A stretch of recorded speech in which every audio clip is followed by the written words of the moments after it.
नमस्कार, आप देख रहे हैं न्यूज फॉर नेशन और मैं हूं प्रियदर्शन। भोजपुरी फिल्मों के गायक और अभिनेता पवन सिंह पलट गए हैं। पलट इसलिए गए हैं क्योंकि पवन सिंह ने एक बार फिर से लोकसभा चुनाव लड़ने की घोषणा की है।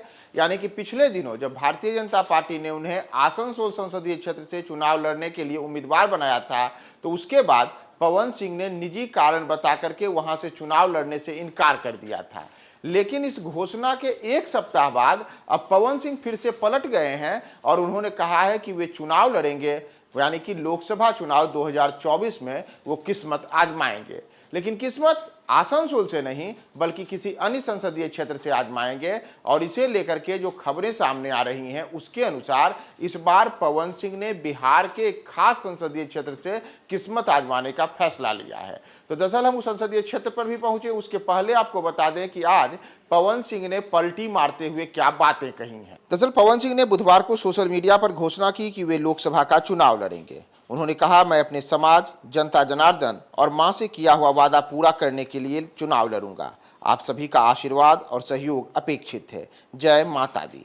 दरअसल पवन सिंह, जो कि मूल रूप से भोजपुरी के गायक हैं और लंबे अरसे से बिहार की भोजपुरी जो इंडस्ट्री है उसमें एक चर्चित चेहरा हैं, उन्हें पिछले दिनों भारतीय जनता पार्टी ने पश्चिम बंगाल के आसनसोल संसदीय क्षेत्र से भाजपा उम्मीदवार बनाया था। उम्मीदवारी की घोषणा पर पवन सिंह ने पहले भाजपा के शीर्ष नेतृत्व का आभार जताया, लेकिन उसके एक दिन बाद ही यानी कि 2 मार्च को उनको उम्मीदवार बनाया गया और उसके एक दिन बाद 3 मार्च को पवन सिंह ने चुनाव लड़ने से इनकार कर दिया।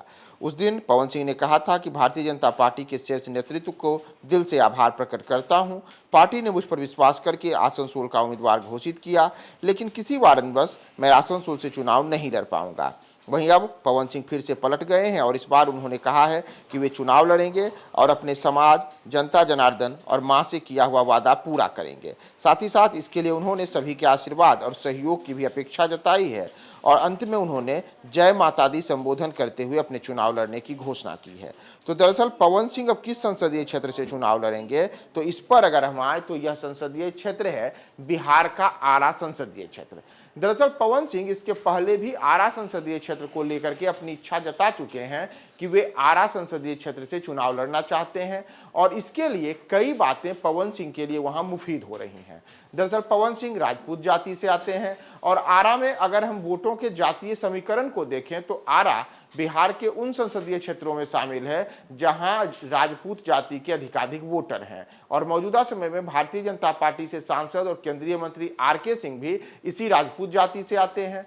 तो ऐसे में आर.के. सिंह ने जब पिछले दिनों ये बातें साफ कर दी थी कि वे इस बार भी चुनाव मैदान में आरा से ही उतरेंगे, तो पवन सिंह को लेकर के भारतीय जनता पार्टी ने आसनसोल में दांव चला और उन्हें आसनसोल में उम्मीदवार बनाया। लेकिन पवन सिंह अंतिम मौके पर मुकर गए और उन्होंने निजी कारण बता करके आसनसोल से चुनाव लड़ने से इनकार कर दिया। लेकिन अब उन्होंने कहा है कि वे फिर से चुनाव लड़ेंगे और चुनाव लड़ने के लिए उन्होंने फिलहाल किसी संसदीय क्षेत्र की तो घोषणा नहीं की है, लेकिन यह साफ तौर पे माना जा रहा है कि इस बार पवन सिंह आरा को लेकर के पूरी तैयारी में है और सूत्रों का कहना है कि इसके लिए पिछले कुछ समय से लगातार पवन सिंह और उनके समर्थक आरा के अलग अलग विधानसभा क्षेत्रों में अपनी सक्रियता बनाए हुए हैं, चाहे वहां वोटरों से मिलना हो, चाहे फिर वहां पर चुनाव के लिए किस प्रकार से अपने लिए बेहतर स्थिति बनानी हो। इन तमाम चीजों को लेकर के वहां रणनीति तय की जा रही थी। और इतना ही नहीं, पवन सिंह जैसा मैंने आपको बताया कि भोजपुरी के गायक हैं और आरा बिहार के भोजपुर भाषी क्षेत्रों में शामिल है, तो वहाँ इनकी अच्छी खासी लोकप्रियता है। वहाँ के चाहे युवा हों या फिर भोजपुरी भाषी लोग हों, उन सबके बीच पवन सिंह की अच्छी एक विशेष लोकप्रियता है और माना जा रहा है कि अपनी लोकप्रियता और आरा में जो जातीय समीकरण पवन सिंह के पक्ष में है, उन तमाम चीज़ों को भुनाने के लिए पवन सिंह इस बार आरा से किस्मत आजमा सकते हैं और इसके लिए उन्होंने संभवतः महागठबंधन के साथ भीतर खाने कुछ चर्चा भी शुरू की है। हालांकि इसे लेकर के न तो पवन सिंह मुंह खोलने को तैयार हैं, न ही महागठबंधन के लोग, लेकिन माना जा रहा है कि महागठबंधन आरा में किसी ऐसे उम्मीदवार को चुनाव मैदान में उतार सकती है जो एक लोक लुभावन चेहरा हो और उसमें आरा के लिए पवन सिंह एक बेहतरीन चेहरा हो सकते हैं। तो इसीलिए माना जा रहा है कि पवन सिंह के नाम पर महागठबंधन में सहमति बन सकती है और अगर किसी कारणवश ऐसा नहीं हुआ तो पवन सिंह फिर निर्दलीय ही चुनाव मैदान में उतर सकते हैं और वहां आर.के. सिंह को चुनौती दे सकते हैं। तो पवन सिंह की आगे की चुनावी रणनीति और कहां तक जाती है और आरा या फिर कौन सा लोकसभा क्षेत्र, हम आपको तमाम अपडेट्स बताएंगे। बने रहें न्यूज4 नेशन के साथ।